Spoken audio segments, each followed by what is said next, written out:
Hi, my name is Cathy. I'm a professional astrologer in the Twin Cities of Minneapolis and St. Paul. And sometimes I have clients or students who want to be able to create a birth chart for themselves online. And so I've created this video to show you how to use the website astro-seek.com to create your own birth chart. I have a separate video where I show you how to work with transit charts. I'll put a link to that below, along with a link to astroseek.com. But the first step to work with astrology charts is to actually have your own account, your own birth chart online. I hope you enjoy the video. If you do, like and subscribe. It helps people find me. So I'm going to take you through step by step the process for creating an account on Astro-Seek and then for pulling up your own birth chart. I really like Astro-Seek because as a traditional and Hellenistic astrologer, they have some advanced tools that you can use to work with charts. That's why I recommend it to my students, and it's a free website. You can almost practice working with other people's charts on astroseek.com. Even if you're a beginning astrologer who wants to practice professionally, it kind of works pretty well until the time when you're ready to sort of shell out the money to buy a professional program. So another great website is astro.com. I really like that for finding accurate information about charts of people that are well known, because they have a rating system that rates the quality of birth charts from AA to X. A AA chart will have like a birth chart in hand, so they know exactly the time someone was born, so we know that the ascendant is accurate and that all the houses are in the right position. So with no further ado, I'm going to bring up the Astro-Seek website, and we're going to let me see one second. You should be seeing that now. And I want to make sure, good, I'm signed out. I've created sort of a false email address or an extra email address just to do this. And so that I can start out with you just like you would when you encounter the website. So we're going to go to register.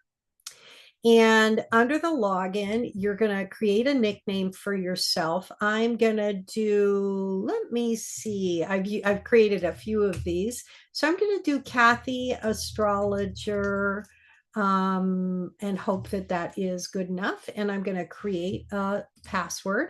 Going to go ahead and copy that so that I have it when I need to sign in. Just one second. I'm going to send that to myself really quickly so that we don't lose it. Okay, there we go. And now I'm going to go back. Okay. And then I'm going to put in my email address. This is a new one that I created. Let's see. And then I'm going to have to go and verify that email after I put in some birth data. I'm just going to create a chart. So this is where I'm going to go ahead and put in the birth data, which is what it's going to ask you to do. So I'll slow down for a second. You can identify your gender, and then you're going to put in your date of birth here and the month that you were born and the day and the year. And then here you're going to want to put in a time. If you don't know your birth time, it can be good to take the time to find your birth certificate or contact the state. In Minnesota, we have a number you can call and find out your birth information. So if you happen to be in Minnesota and want to find out, I can send you info on that. Feel free to drop a link in the comments if you're curious and don't know your time. And then I'm just going to pick a place. I am a big fan of Madrid, Spain. So we're going to put Madrid. And then down here, they're going to ask you for your current city. And the reason they do that is when you do transit work, which is where you put your birth chart next to a chart called a transit chart, which shows where the planets are in the sky at any given moment. That can give you information so that you can predict the energy that might be coming up for you over the next year. And for transit charts, we want the city that you're living in. So that's why they ask for that. And so we'll go ahead and put that information in and agree. And then we're going to register. And now that we're registered, it's going to ask us to go to our email account to verify, which is what I'm doing right now. And it's giving me a new link, and I'm going to activate my account. I'm going to put in that copied password and cross my fingers that it worked. It did. And so now I have my account activated. And so I am going to stop share for a second, and then I'm going to reshare with that new spot. Give me 1 second. So there we are. Now we're here, and here's my birth data. You'll remember I put in January 5th, 1970, 6 a.m., Madrid, Spain, St. Paul as my account. So here we are. Now we've created our account, and we've got our birth data in there. And now I'm going to show you how you can bring up your birth chart. Give me 1 second. We're going to go to my birth data. There we go. We're going to go to free horoscopes. Whoops, let me just go back and slow down for a second in case you were tracking while you're doing this, right? And we're going to go here under free horoscopes on the left and hit the birth natal chart calculator. And here you see here it says, well, first, before we calculate the chart, what we want to do is go under extended settings. And this is where we get to choose what's going to show up in our birth chart. Typically, I don't include the lot of fortune or vertex. I include Chiron because that's a chart I use. Actually, I will include the lot of fortune, scratch that. And then we're also going to look at the house system that we're going to use. Modern astrologers tend to use Placidus or Koch or Regiomontanus.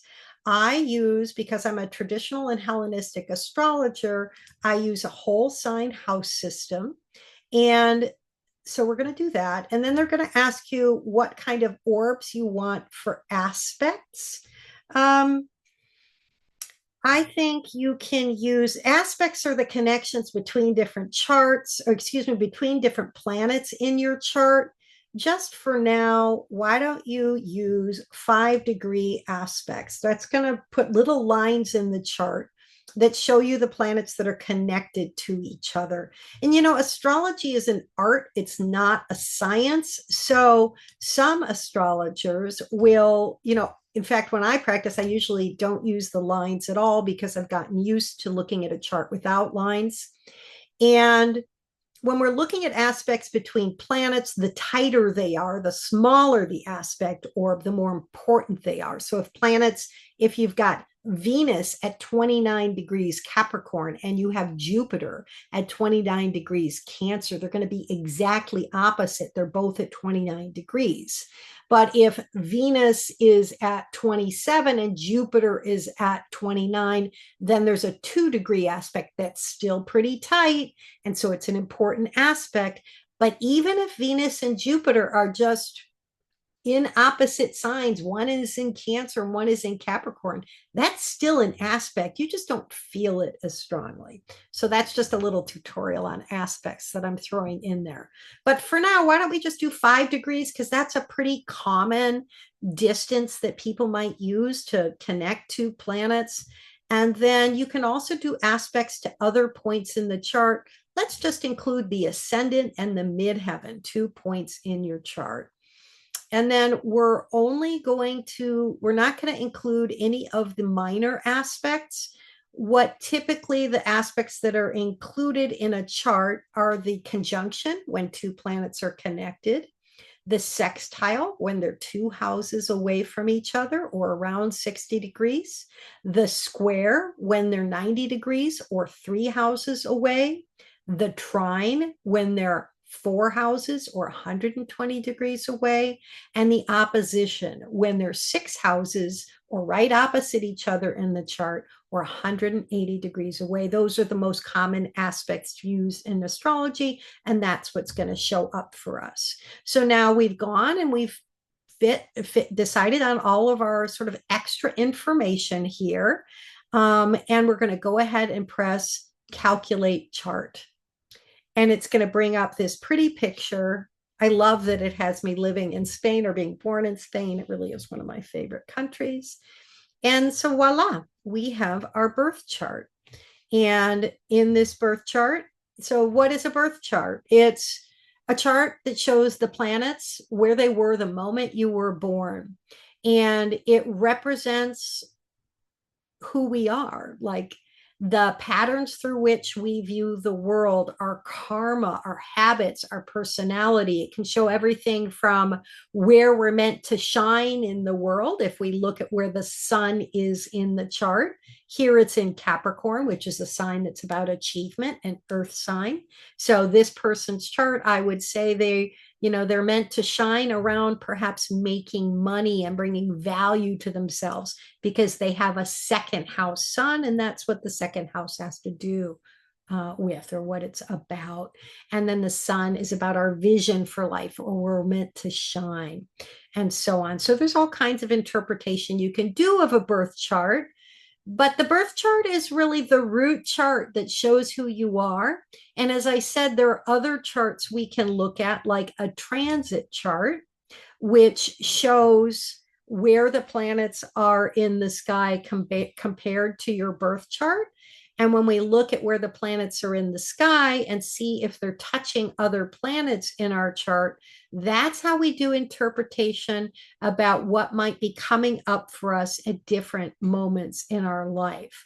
So let me just see, for example, in this chart, we see by transit, this is the planet Saturn. And on today's date, June 25, 2025, he is conjunct, meaning right next to the asteroid Chiron in this person's chart.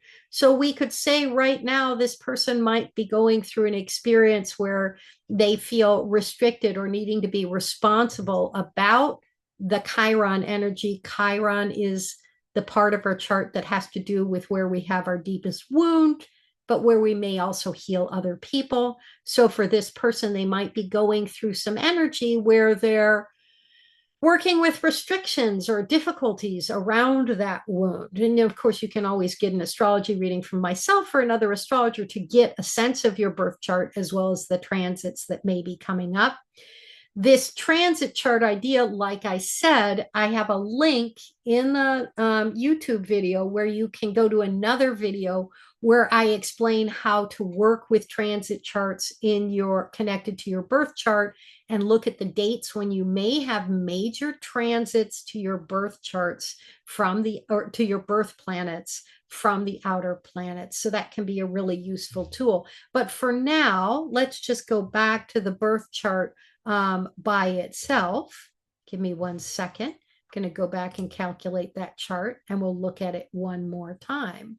So the first house in the birth chart is where your ascendant, see that little ASC? This is your rising sign. This rising sign is Sagittarius. And if we look over on the right, you'll find all kinds of useful information about where your planets are in the chart.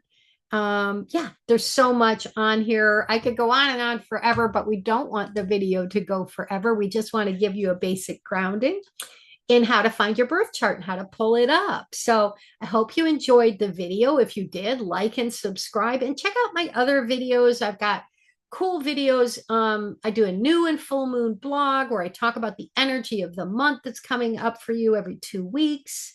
I also just started a series, a Decan Walk, where I walk you through every 10 degrees of the zodiac and talk about the tarot cards and ancient esoteric knowledge that's associated with every 10 degrees of the chart. That's kind of cool. And then I have some videos on relationship charts and progress charts, things like that. So anyway, I hope you enjoy. Have a great day.